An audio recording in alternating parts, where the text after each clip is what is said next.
بسم اللہ الرحمن الرحیم۔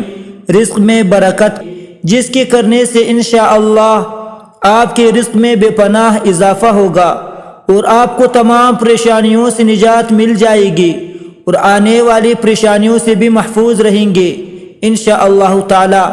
ہر نماز کے بعد 7 مرتبہ یہ پڑھ لیا کرے، انشاءاللہ رزق میں بے پناہ اضافہ ہوگا، تمام مشکلات حل ہو جائیں گے اور زندگی آسان ہو جائیں گے۔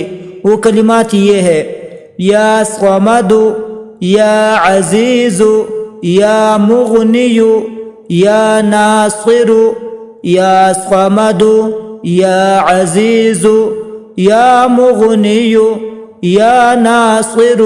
ہر نماز کے بعد 7 مرتبہ یا صمد، یا عزیز، یا مغنی، یا ناصر پڑھ لیا کرے۔ انشاءاللہ تعالی رزق کے بارے میں جو بھی پریشانی ہے، مشکلات ہے، اللہ جل شانہ غیب سے دور فرمائیں گے۔ جزاک اللہ تعالی۔